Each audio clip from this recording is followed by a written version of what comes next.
Hello, everybody. Welcome to San Antonio Sports Motivation Monday. I am Mandy Adkins, and today we have the pleasure of visiting with Laura Neugebauer Groff. And Laura is entering her 20th season at the helm of UTSA Volleyball. Many of you who are local to San Antonio or have been here for any amount of time have probably seen Laura coach, seen her in the community. She has turned the Roadrunners program into a powerhouse, becoming one of the most highly respected coaches in college athletics and UTSA program history. Before she was a household coaching name, Laura was a former All-American at the University of Texas.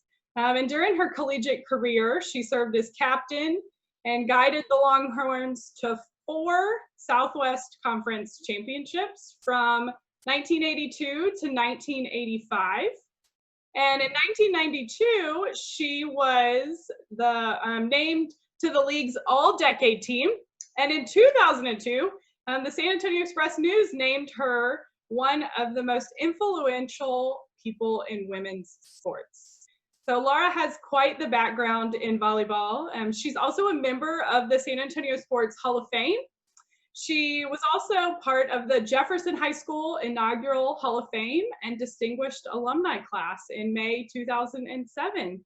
And she's also a member of the UIL's All-Century third team in 2009. So quite the biography that Laura has. She has 2 children, Jacob and Madison, who are both attending Texas A&M University, which I understand as a Longhorn doesn't bother you at all. I'm sure there's a little bit of friendly competition perhaps in your house.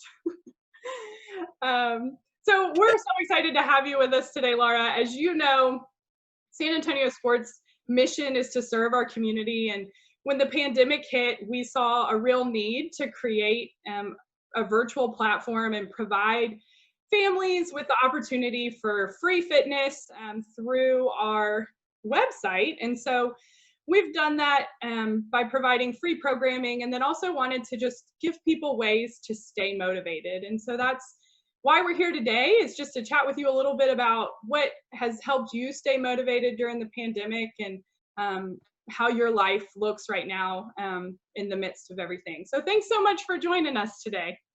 Well, thank you, Mandy. Thanks for having me. And yeah, it's been an interesting time in our life, that's for sure. And you know, it's amazing how we get put in situations and what we make out of these situations. And if it hadn't been for this virus and keeping someone like me who's so physically active at home, I would not have found the trails in the biking trails in San Antonio. I've always been a runner, so I'm very well acquainted with Hardburger and see some of the same people there all the time. Yeah. I took my bike after 20 years out of my garage, a shed in the back, and I took it in to Britain's tire shop or bike shop and spent about $300 on it, and it's been worth every penny. I have biked almost every single day. And it's just amazing what San Antonio has done and spent money on our trails along the Salada Creek, the different greenways. It's just been amazing, you know, where anybody can do it. You know, you asked earlier, well, this, you know, there's not as many people that are at your level of athleticism. And I always say, if there's a will, there's a way. I mean, I see all ages, shapes, and sizes when I run in the rock and roll half marathon, but also now biking, and from old to young to, you know, it's just amazing. And there's a place for everyone. And of course, there's always been the trails for the walkers and the runners, but now the biking has picked up tremendously. So it's been a lot of fun to do that. That's awesome. And it's so true. There's so much San Antonio has to offer. And when we're put in these situations that are maybe a little different than before, we kind of open our eyes to the things we might not have used previously.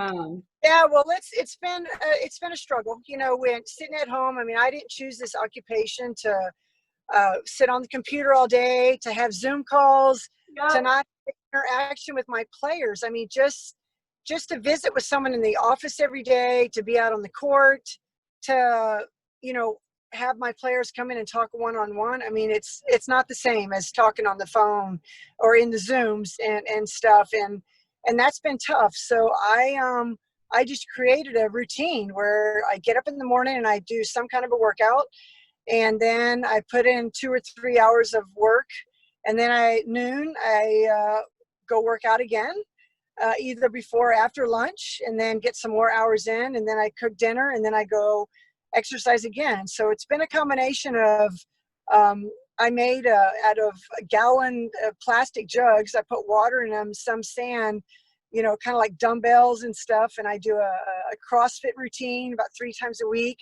I go run at Hardburger about 3 times a week. I bike almost every day.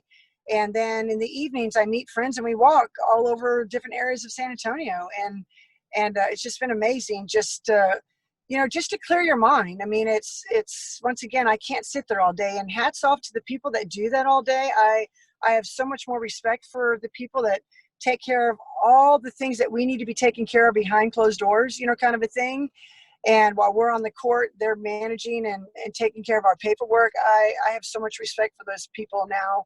And I always did, but even more, because it's definitely not something that I enjoy doing. And but I just have to, you know, keep myself busy for sure. Yeah. Well, in that regard, tell us a little bit for you, what is the relationship between physical activity and mental health? Oh my gosh, it's huge. I'm a true believer in, you know, to stay mentally healthy, physically healthy, spiritually, you know, I think every day that, you know, all of us need to, you know, try to eat healthy, get some exercise in, have a motivational, you know, have a goal for the day. And that's based on either a scripture or a motivational quote from something. And I send a quote to my players every single day.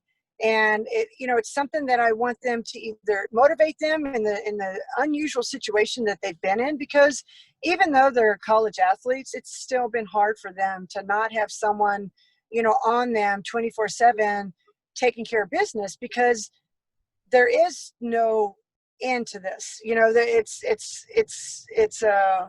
difficult. And so I found things that will help motivate them, or then just let them see the vision of how this working out will help them when we do have a season, and so forth. But anyway, that's been my beliefs for years, and which is why it's gotten me to, once as the level of an athlete that I became, and now the level of coaching, and it just gives me that energy and that inner peace to help the players and be in a positive demeanor on a day-to-day basis.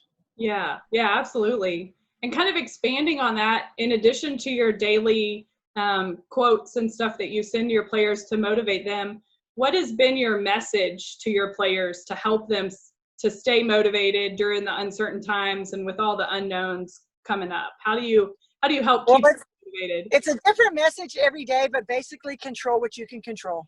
And, you know, because there's been so much anxiety. If I have to say, I don't know one more time, I said, I'm going to throw up. So I just say, control what you can control. And that's really been, you know, and if there's a will, there's a way. I mean, I told them we have such a fabulous strength coach, and he has been so creative with things just in his backyard or in his garage to provide for the athletes. And I know some might live in an apartment, but there's something everywhere. Like I said, I went to Cane's and got a gallon of tea one day, and after my kids drank it, not me, and I filled it up with some water. But then you put sand in it if we want heavier weight, you know. And so those kind of things, a gallon of milk. I mean, those little things are in your house, so I just think that it's been two things. Like I said, if there's a will, there's a way, and control what you can control, and everybody can control their attitudes and their work ethic with what they have. Yeah, that's such a great point. And I think that is such a great point for all of us, regardless of your fitness level, whether you're a collegiate athlete or you're, you know, just starting out on your fitness journey. Control what you can control, especially in The times we're living right now. Yeah, and it's so funny because I see some elderly people out on the bike trail that look like they have their kids' bikes from, back when they were in high school or just something, but they're out there and they're exercising and they're so cute, and I just love to go to Hardburger Park or any of the trails just to see people out exercising. And if, another positive that's come out of this is just to see the families with little kids, just like yourself, and you're outside playing, and you might be across the street keeping your distance or in your neighborhood pool or whatever it is, but they're outside and they're just enjoying family time, and it's been a true blessing to see that.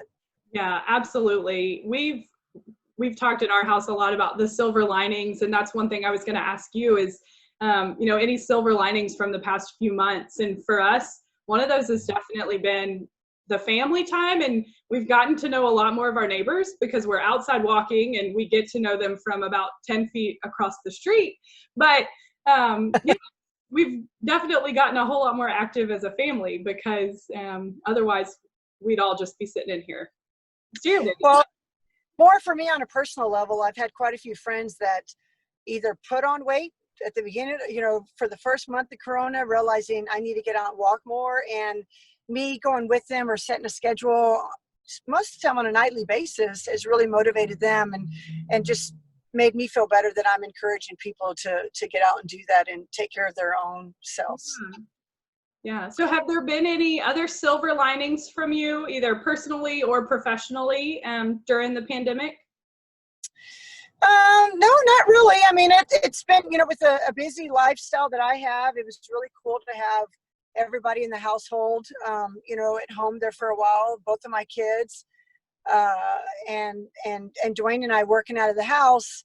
But at the same time, it was very stressful because you don't lose the mom mode, so you feel like even though your kids are off in college, I felt like I had to continue cooking while I was working and trying to exercise and stuff. But no, I really, I just think that I just try to be motivating to others, and even my children, you sleep till 11 or 12 o'clock, which was the same thing that my players were doing. And I tell them, I get it. I have two of y'all in my household. And, so I think that helped them understand that I understood them. So it helped me motivate them a little bit more. Yeah, absolutely. Well, can you share with us some of your thoughts on the San Antonio Sports Stay Active, Stay Healthy campaign and our free programs and encouragement that you can provide to folks who are just starting out on their fitness journey? Yeah, I think it starts, anything, by educating people on what they can do and just on their bodies. And there's so many things on websites that are free that, you can just learn about your body. Like, you don't want someone to go out, exercise for the first time, go out and run a mile, but, they could walk half of a lap around a track, and there's tracks open everywhere, and maybe jog a half a lap and work up to jogging that whole lap, and eventually move up. One thing that we also did is we went to Academy and bought some really inexpensive rackets, and they got these little wiffle balls, and we're playing pickleball on our tennis courts. Oh, nice. And yeah, a tennis court is much bigger than a pickleball court, but just a piece of chalk. I mean, and chalk it down and get the measurements once again on the website. And so I think once again, I'm going to go back to where there's a will, there's a way, because there are things open, in the city outdoors. And I think just getting out of your house, some people don't want to get out of their house. So there are a lot of things that you can do in your house too. But I just, I think it's so awesome what y'all have done and try to encourage people and the educational, factors that you've shared with people. And I would just encourage people to use that as their motivation and educate themselves on what they can do and push their bodies past the limit. We ask our athletes to do that every day and get comfortable being uncomfortable. And I think that you have to push yourself past that point and know what you can do, and then just push a little bit more the next day or the next month, and week by week, just take it, and day by day, just take it, and you're going to really be happier with yourself, I think, mentally and physically. Absolutely. I totally agree. I think that we've seen throughout this pandemic, the level of creativity folks has just gone through the roof in terms of, like you said, finding the tea jugs and adding sand and water and You can create weights out of anything. There's tons of stuff in your garage you can use. So that's great advice. So we all have a broom in our house, right? We have a broom or a mop. So there you go. you can hook on that and do some cleans or some squats or some, some push pull kind of things. And yeah, it's just been fun to be creative with stuff for sure. Yeah, awesome. Well, Laura, thank you so much for visiting with us. And any of you who are watching who are not familiar with San Antonio Sports Get Active, Get Health, Stay Healthy campaign, visit our website at sanantoniosports.org, where you can learn more about all the free fitness programming we have available to you. So until next time, everybody stay active and stay healthy. Thanks, Laura. Thanks, Manny. Go Runners. Go Runners. Okay, we are